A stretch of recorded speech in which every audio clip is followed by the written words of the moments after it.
we were actually looked upon as second-class citizens back in the 50s and 60s. And, you know, it had a lot of hard feelings over it. You know, people that you thought were your friends, you know, turned out that they actually looked down on you because they thought you were some kind of a gangster or something because you were a poker player. And then when Benny Binion started the World Series of Poker and it started getting televised, well, then it started getting, you know, more accepted and everything, and these little lipstick cameras, they call them, where you can see the players' hole cards as they play. It just caught on. People are beginning to find out what I've known for 50 years, that poker is just a great game.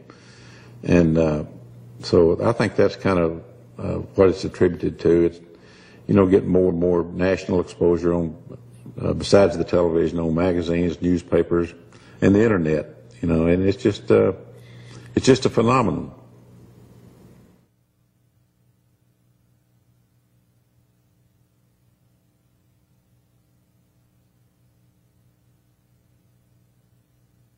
Well, we had a kind of what we called a Texas circuit back in those days. There were games in almost every town around Texas, and we kind of had an idea of where they were going to be playing each day of the week, and we would just go from town to town and to play in the games when they were playing. There always were a bunch of local people that wanted to play, and we sort of had a nucleus of pros that traveled from town to town to play with these guys.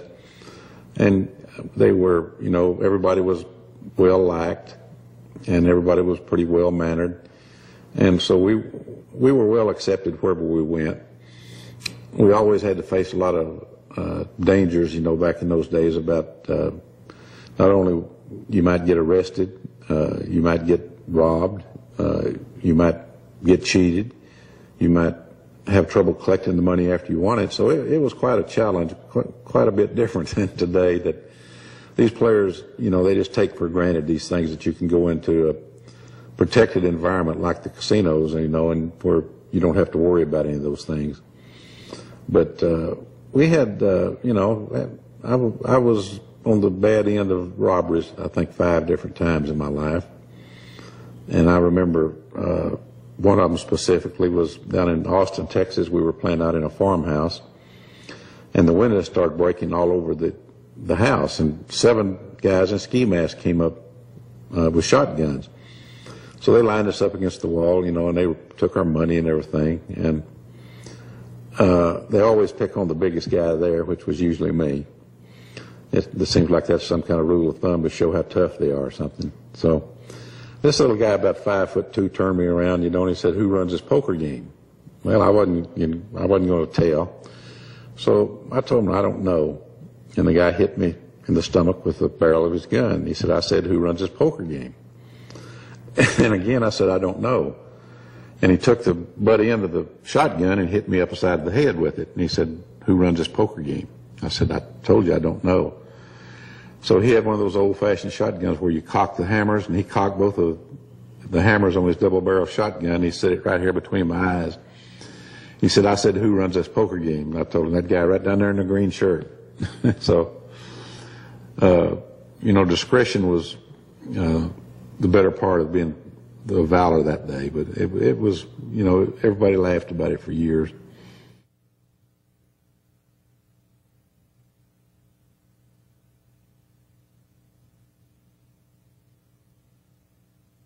Okay, I've had so many bad beats, it's really hard to pick some out, but one that sticks in my mind is the year, I think it was 1982, I think, or 81. It was the first year that Stu Unger won the World Series of Poker. It came down to the last 2. It was Stu and myself.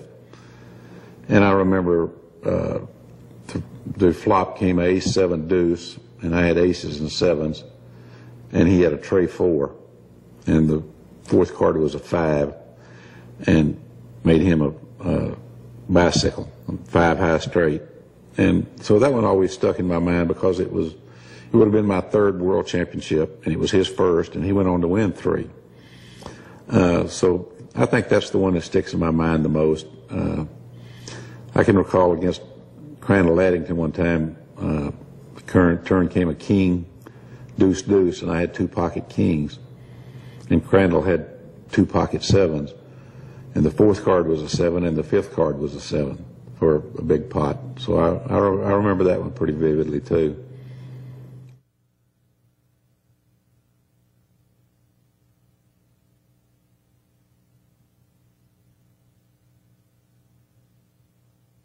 One of the bad beats that I have put on some players over the year, probably the most significant one, was the year that I won my first World Series of Poker championship. We got involved in a pot. I had a 10 deuce of spades, and Jesse Alto had ace jack of hearts, and the flop was a ace jack 10. And he made some kind of a small bet, and I just beat Jesse a pot, and I knew he was kind of on tilt. So I called him, you know, hoping to catch a 10 or a deuce where I might break him with this hand. And sure enough, I caught a deuce. But Jesse already had aces and jacks, and he bet, and I moved in on him all of his money. And he called it, and I caught a 10 on the river and made a 10s full, which was a pretty brutal beat to put on, you know, a player like Jesse Alto's caliber. And the other 2 that I remember very well, bad beats that I put on people, was against the same guy, was Bobby Baldwin. I can only remember making 2 royal flushes in big games in my life, and I made them both on him. I remember at the Golden Nugget back in the 70s somewhere, no, perhaps the 80s. The turn came a king, jack of spades, and another jack of hearts, I think. And Bobby turned 4 jacks, and I had an open-end straight flush, I think the queen 10 of spades. And Bobby made a small bet, and I raised him. Of course, he just called me because he had 4 jacks. And then I caught the ace of spades to make a royal flush, and I remember it was a huge pot for the time. It was $100 and something thousand a piece that we went in there. And then another time at the Bicycle Club, later in the 80s, the Bicycle Clubs in California, we were there for a tournament, and we were playing, and again, Bobby made aces full, and I made a royal flush.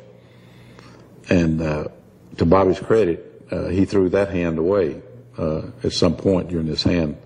I always told him I had kings full. I never showed him the hand. Of course, he made a terrific laydown with aces full, and but I had a royal flush, but he threw his hand away, which I've never admitted to him that I really had the royal flush, but I did.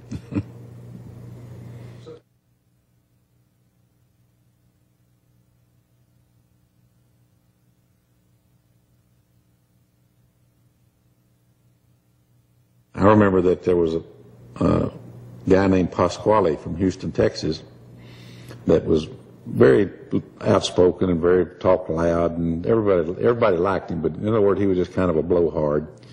And there was also a guy from, I think, from Texas named Bully Johnson, who was very quiet and didn't say much.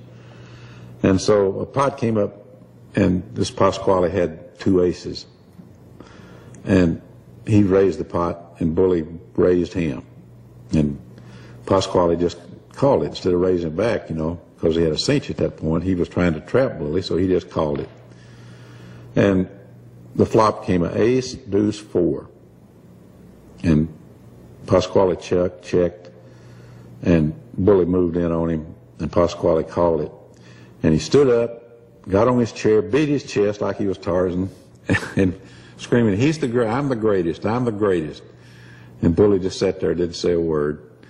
And so he carried on there before the dealer dealt the last 2 cards. You know, came, I think, a king and a 9.